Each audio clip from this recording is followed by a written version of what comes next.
We charged the food and hospitality business around 793,000 pesos last year.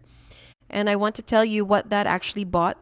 Not because I want to expose client pricing, not because I want anyone comparing their business to another business, and definitely not because I think there is one correct way to price strategy, marketing, or growth work, but because pricing became one of my biggest business lessons last year.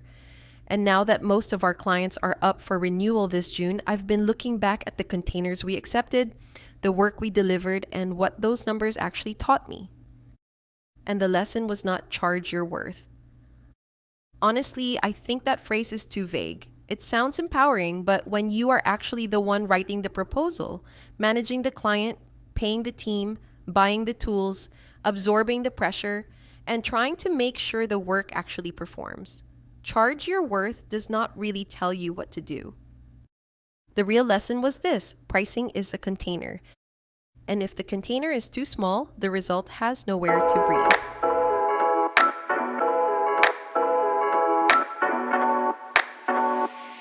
Hello, welcome to Pay to Know. I'm Ricka Raga, and in this episode, I want to talk about what we charged different industries last year, what those numbers taught me, and why we eventually made 55,000 pesos per month, or 660,000 pesos per year, the base pricing for our growth program. Before I get into the breakdown, I want to say this clearly. I'm not going to name the businesses. I'm not sharing this to judge anyone's budget, make anyone feel behind, or turn private client numbers into entertainment. I'm sharing this because I think more service providers need to hear the real conversation behind pricing. And I also think more business owners need to understand what they are actually buying when they hire someone to help them grow.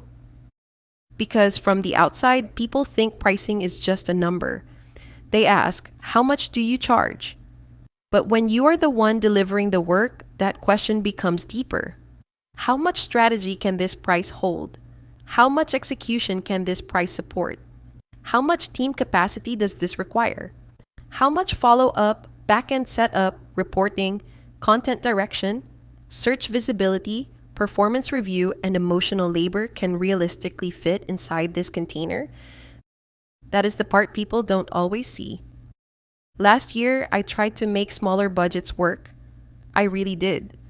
I tried to meet clients where they were. I tried to adjust the scope, stretch the strategy, simplify the deliverables, and make the system fit into what they could afford. And I don't regret that season because it taught me something important. It taught me that not every price point can hold the same level of execution. That was hard for me to accept because I don't like making people feel excluded.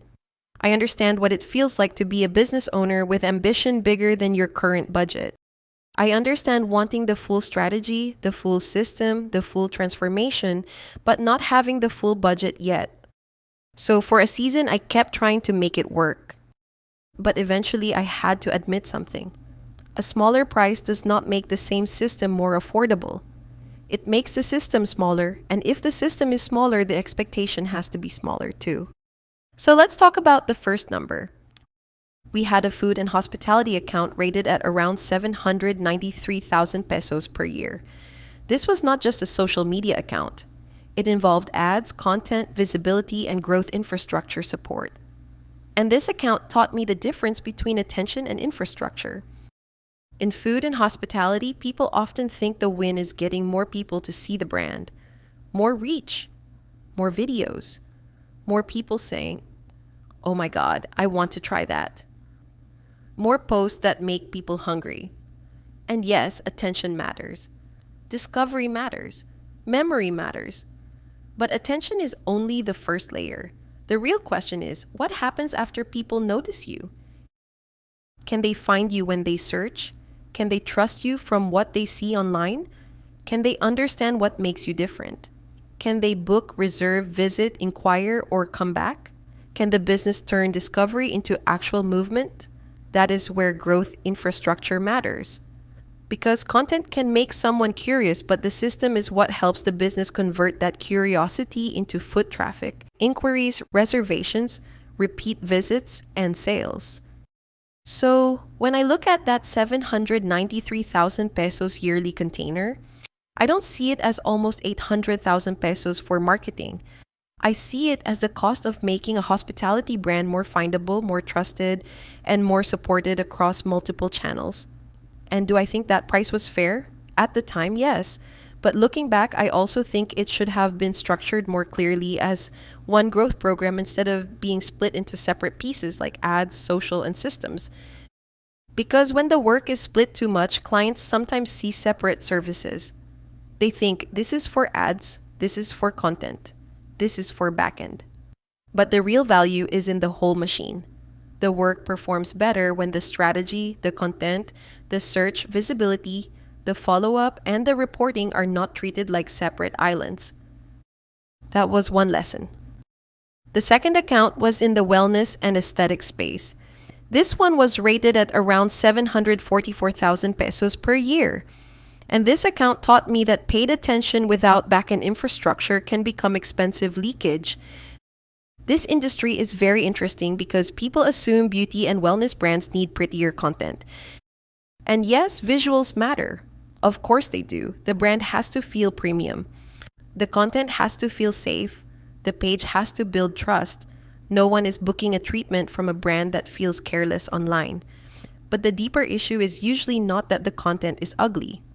The deeper issue is that there is no system guiding a curious person into a booked consultation. Someone can see a treatment post, feel interested, check the page, watch a story, think about booking, get distracted, and disappear. And if there is no backend system, no automated follow-up, no educational content, no clear offer hierarchy, no reactivation, no trust-building sequence, that person becomes another lost lead. Not because the person was not interested, not because the campaign completely failed, but because the business did not have enough structure to hold the attention. That is why I always say paid ads without back-end systems is not always investment. Sometimes it is just making the leak more expensive. For this kind of business, the yearly price was not just for marketing activity.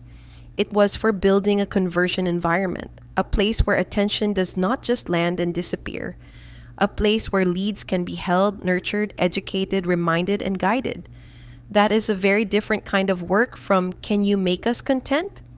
And that is also why pricing has to be different. The third account was in the printing and signage industry. This one was around 768,000 pesos per year for recurring strategy, search visibility, content, and growth infrastructure support. Plus a one-time website development fee that made the first year value closer to 869,000 pesos. And this one taught me something different. Not every business needs to be marketed the same way. Some brands need emotional storytelling. Some brands need demand capture. And printing and signage is more demand capture. When someone needs signage, installation, printing, or a quote, they are usually not scrolling casually thinking, "I wonder what sign company has the cutest Instagram." They are searching because they need something. So the job is different. Does the business show up when the buyer is looking? Does the website make it easy to inquire? Does the sales process help the team respond faster?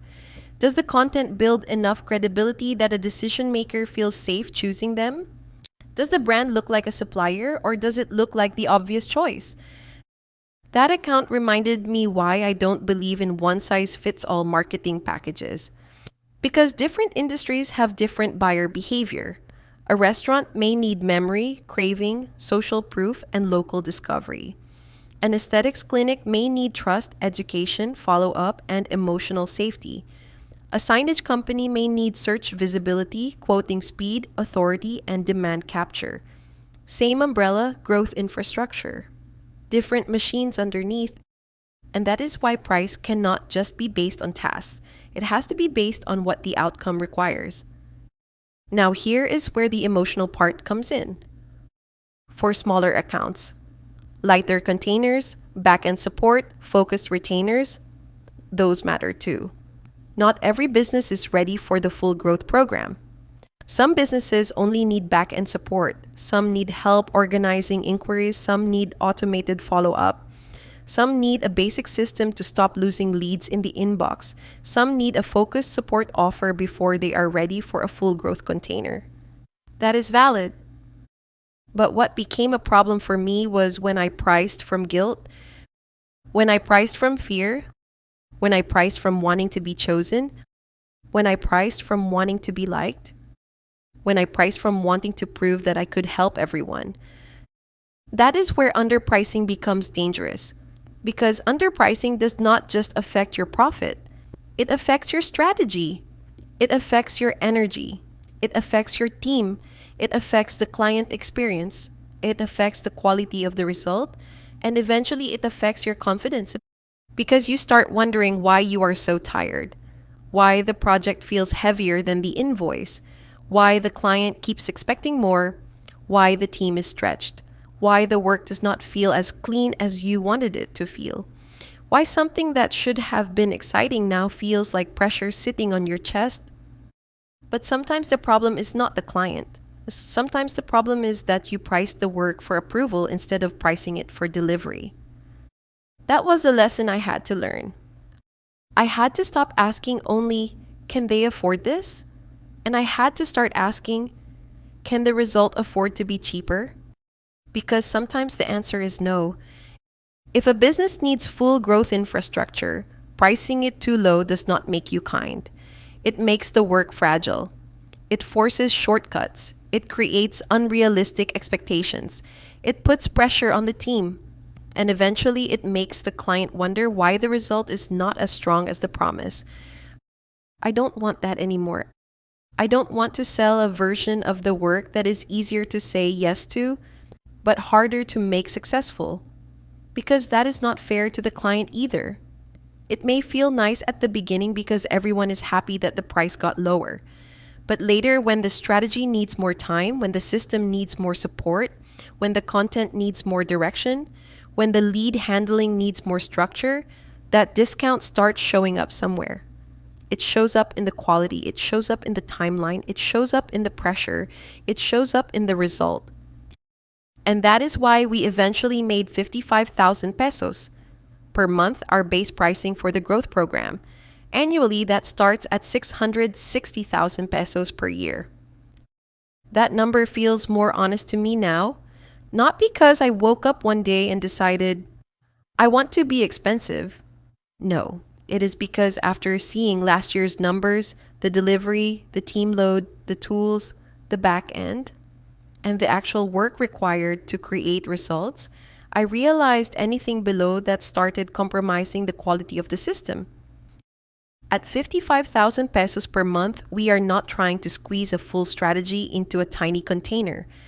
We are not asking the team to perform miracles on a budget that only supports activity. We are creating enough margin for strategy, execution, growth infrastructure, tracking, content direction, follow-up, and performance review to exist together. Because that is what people are really paying for. They are not just paying for content. They are paying for clarity. They are paying for consistency.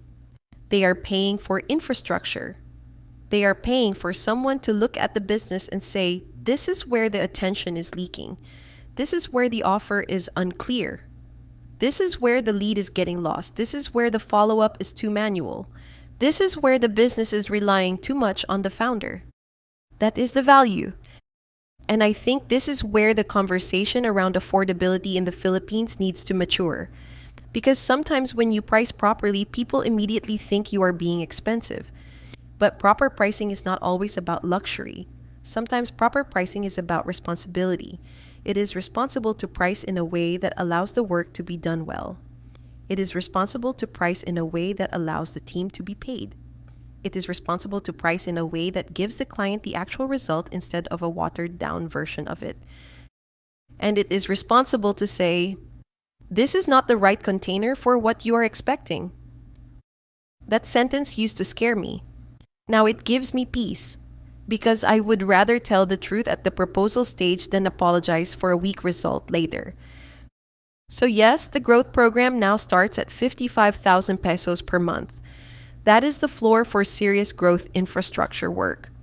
Not because every business has to start there, but because if a business wants the full system, the pricing has to honor the full system. And with most of our clients renewing this June, that is the lens I am using now. Not just, are they renewing? But, is this still the right container for the work? Does the scope match the price? Does the price match the expectation? Does the expectation match the result we are being asked to create? Because renewal is not just about continuing. Renewal is a chance to correct the container. There can still be smaller support offers. There can still be lighter containers. There can still be back-end support for businesses that are not ready for the full growth program yet. But I am no longer going to confuse those offers with the main transformation. Because they are not the same. And the more honest I am about that, the better the work becomes. And if you're still here with me, this is the part I really want you to hear. What the numbers really taught me. I need you to really listen to this part. A 68,000 pesos per year back-end support account is not wrong. A 180,000 pesos per year growth infrastructure support account is not wrong. A 360,000 pesos per year focused retainer is not wrong. A 744,000 pesos or 793,000 pesos full growth container is not automatically better for every business. They are just different containers, and every container can only hold so much. That is the part I want service providers to understand. Your price is not just a number. Your price is the container that decides how well you can deliver. And if the container is too small, something will suffer. Your time will suffer, your team will suffer, your margin will suffer, your quality will suffer, your boundaries will suffer, and eventually your confidence will suffer too. So moving forward, I am not pricing from panic. I am not pricing from guilt. I am not pricing from wanting to be chosen. I am pricing from truth. And the truth is, full growth infrastructure costs more than content because it does more than content. It makes the business easier to find, easier to trust, easier to book, easier to follow up with, easier to manage, and easier to grow without the founder carrying every single part manually. That is the work, and that is what the growth program is built to do. That's it for today's episode of Paid to Know. This episode was about what we charged different industries last year, what those yearly containers taught me, and why I finally stopped treating pricing like a personality test and started treating it like a delivery decision. If this resonated with you, you can find me on Instagram at Ricka Raga. And if you want more of my unfiltered business thoughts, my book, Lessons from the People Who Paid Me and the Ones Who Didn't, is available at rickaraga.com and wherever books are sold. I'll see you in the next episode. I'm Ricka Raga, and this is Paid to Know.